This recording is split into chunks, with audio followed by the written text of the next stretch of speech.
अहिले फेसबुक र टिकटकतिर चाहिँ एउटा कुरा एकदमै चर्चा भइरहेको छ, जुन अहिले क्रिकेट चलिरहेको छ एनपिएल हैन सिजन 2। यसको जुन कार त्यो बाइकहरू छ त्यो चाहिँ कसले पाउने भनेर हैन, धेरैले चाहिँ यो कुराहरु चाहिँ थाहै छैन कि कसरी चाहिँ यो वितरण हुन्छ र कसरी चाहिँ उनीहरूले पाउँछ भनेर। धेरैले चाहिँ त्यो भुर्तेल हैन अब मामाले पाउँछ, निशा सन्दीपले पाउँछ, अनि दिपेन्द्रले पाउँछ भन्ने कुरा, यस्ता कुराहरू गरिरहेको छन् हैन।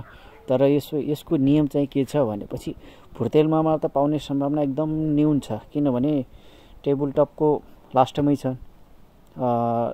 दुई म्याच खेले, दुईटै हारे क्या हो हैन, दुई हो कि तीन, दुई सायद दुईटै हारिसके। अब त्यो पाउनलाई फाइनल पुग्नुपर्छ, फाइनल। त्यो भन्दा अगाडिको कसैले पनि पाउँदैन, त्यो फाइनल पुग्नै पर्छ र त्यो फाइनल पुगेपछि मात्र पाउने हो। फाइनल पुग्नलाई त्यो कार पाउने भनेको बलरले पाउँदैन के, बलरले पाउने भनेको त्यो अवस्था पनि हुन्छ, कतिखेर त्यो अवस्था हुन्छ भने उसले चाहिँ ब्याटिङमा पनि राम्रो पर्फर्म गर्यो भने अनि मात्र पाउँछ। त्यो पाउने भनेको अलराउन्डरले मात्र हो, लाइक दिपेन्द्र सिंह ऐरी, भुर्तेल हैन। अगर फाइनल गएपछिको कुरा हो भुर्तेल।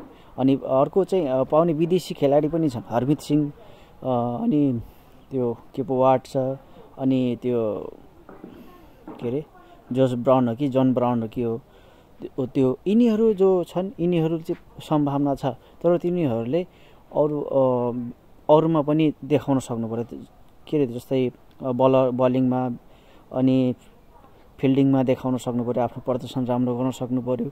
ब्याटिङ चलेर मात्र पनि हुँदैन र त्यो बराबर तिनीहरूको कुरामा दाँच्ने हो भनेपछि दिपेन्द्र सिंह बराबर कसैको पनि छैन।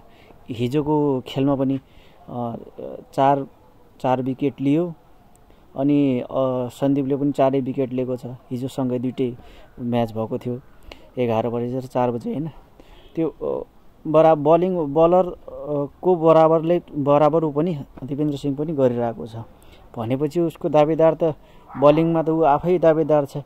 अनि अलगबाट सन्दीपले के अरे कति रन गरेछ र अहिले, 8 रन हो क्या हो, 8 रन 2 चौका हाने थियो अस्ति। अनि चाहिँ त्यही हो, हिजो चाहिँ 0 मै निस्क्यो।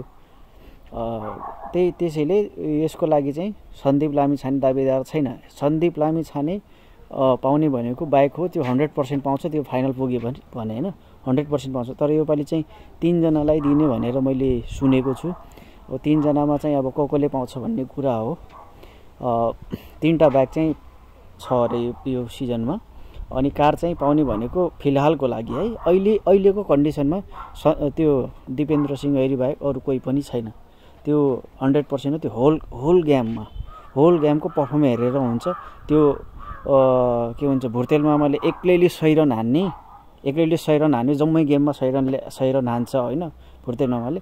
अनि पछि गएर फेरि त्यो गेम हार्ने, अनि फाइनलमै पुगेन भने त्यो कुनै अर्थ नै रहँदैन के।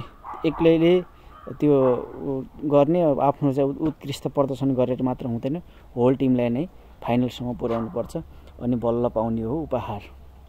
त्यो एमभिपी प्लेयरलाई मात्र त्यसरी चाहिँ पुरस्कार दिने छ सिस्टम हैन।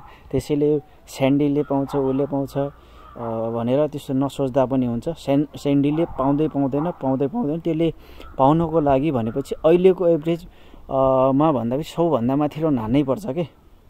अनि अरू पर्फर्म त ठिकै छ हैन, फिल्डिङहरु त अब त्यसमा नो डाउट हैन, फिल्डिङ बलिङ, तर रन पनि चाहिन्छ। यति चाहिँ बुझिराख्नु होला। कसैले पनि शर्त लगाउँछ भने हैन, म अझ पनि म ब्याट लाउन तयार छु, स्यान्डीले त्यो कार पाउँदैन, जो जतिको ब्याट लाउँछ हैन म त्यतिको लाउन तयार छु। अगर कोही ब्याट लाउन चाहनुहुन्छ भनेपछि इभन म यति पनि भनिदिन्छु, स्यान्डीले #1 त्यो ट्रफी नै लगे भने पनि त्यो कार पाउँदैन के, बुझ्यो कि नै। सन्दीप लामिछानेले ट्रफी नै लगे भने पनि कार पाउँदैन। This is MVP rules.